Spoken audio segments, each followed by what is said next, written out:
Who's that Pokemon? It's Paris! Hey, I'm Jared, and this is how I made this Pokemon inside Substance Painter and Marmoset Toolbag.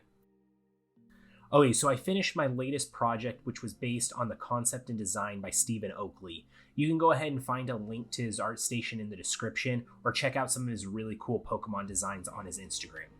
So for this project, he's created tons of super interesting takes on if Pokemon were realistic and creepy animals. So what we're going to be looking at in this video is some of the process and workflow that I use to make some of these renders inside Marmoset 4. So let's jump over to Painter and take a look at how I got this character started. Starting the project off like I normally do, I like to get all of my bakes out of the way. I like to make sure that the texel density is okay for the project and that my bakes are capturing all of the detail that I'd sculpted inside the model. Once I've gone through and made sure my bakes are all okay, I like to get started with an initial pass by throwing on some color to the model. At this point of the process, I like to consider this kind of my primary forms of color. I try to keep everything pretty simple, not get caught up in painting too much detail, but mostly just focus on laying down a base color and some gradient values to hopefully get a little closer representation of what the final model is going to look like once it's rendered. Once I'm able to get a nice gradient laid out on top of the body, this really starts to help me influence my decision making about things like value and color. For this project, I kept most of the upper half of the model a little bit darker red to start to bring the eye a little bit lower to the body where the main focal points are going to be, which is that kind of extra asset of the hand being eaten. During this point of the process, I don't for sure know the treatment that I want to give the model, so in order to do that, I stick usually with one part of the entirety of the model and kind of solve a lot of the questions that I have that or could possibly arise during the process. For this, it just so happened to be the main part of the body, and once I established that, I went on to focusing onto other assets. After establishing a pretty good baseline for some of the colors, I start to use some of my utility maps to bring a little bit more free detail into the model. For this part in particular, I used ambient occlusion to throw some dark values into the recessed areas so that I could kind of see what was going on and just paint in a flat color. When I get to the point where I start to introduce some of these utility maps to bring detail in, I try to not let it go to waste, so I use this ambient occlusion to throw a little bit of color value into the shadows and get some dark values going. So for this, I used something a little bit more into the blue range so I could start to complement some of the oranges that the model had. A lot of this first part is going to mostly be laying out colors and just experimenting to see what feels right and what I like. There's a lot of small adjustments, tweaks throughout the process of texturing this asset, but at this point I have a pretty good starting point to jump off and build from. After getting a first initial base in of some of these colors, I do another pass on the texture, and this is adding in more color for some of the detailed areas like the spots on the mushroom. At this stage, I'll also start in to add a little bit more procedural. These textures are purely meant to break up the surface and add some variation and imperfection, while also capturing some of these kind of brushstroke feels. I find that when working this way, it's a great way to kind of get over that blank canvas feeling that you sometimes run into of not knowing what to do next. This gives us a lot of really cool happy accidents while also adding in some texture variation and color to the textures.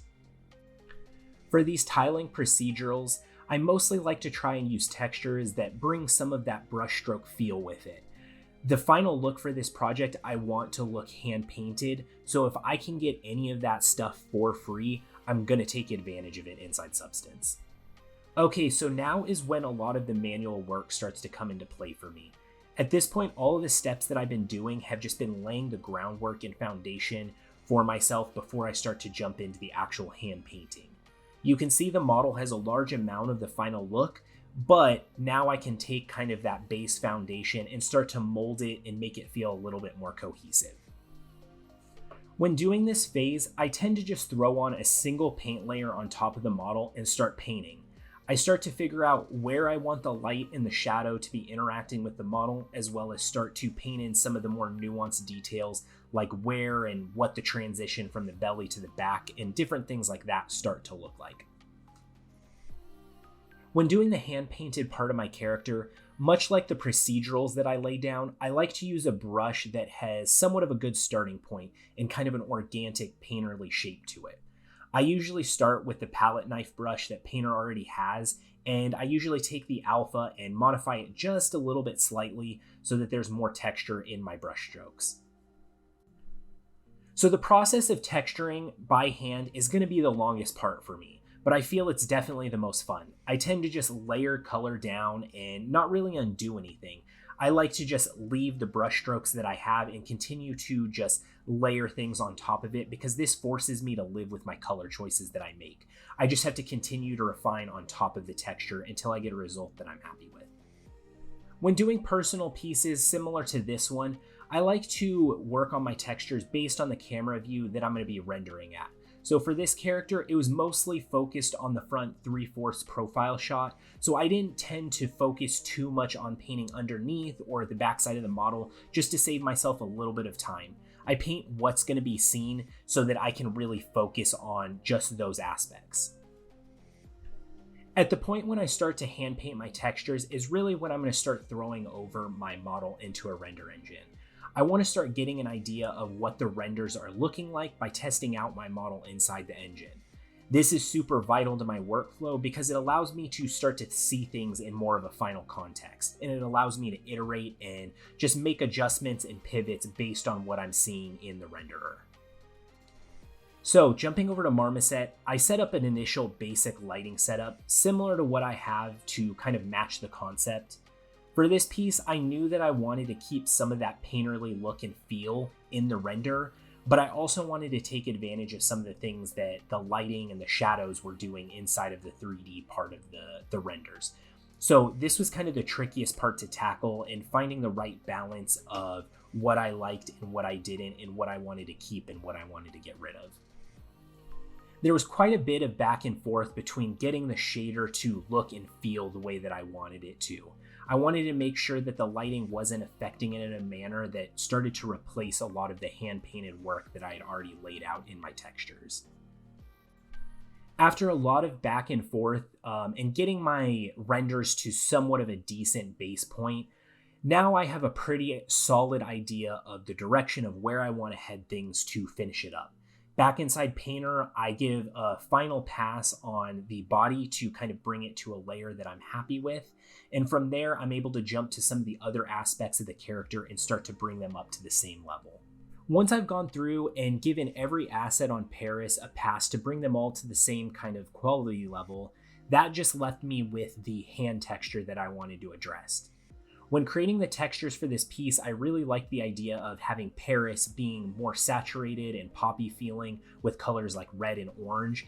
After all, it is the focal point, but the hand is a really important part of the storytelling element to the image. So I decided to kind of contrast that color scheme with things that are a little bit more cool, but doesn't also draw my eye there on first view. But once you notice it, it kind of changes the feel of the image. There's some of this bright poppy colors, but also these cool colors that are kind of contrasting one another. So using the same approach as the body, I just copied all of those base layers that I had used for the body and pasted them onto the hand. After getting the hand colored up to a starting point, I was able to take that color and iterate based on the context of both of the models together. The first attempt that I had left the hand feeling in a very similar color scheme and range as Paris, so that made the hand start to blend in. To fix this, I just threw on an HSL and made an adjustment to bring the values a little bit closer to the cool side so that there was kind of that contrast between the warm and cools.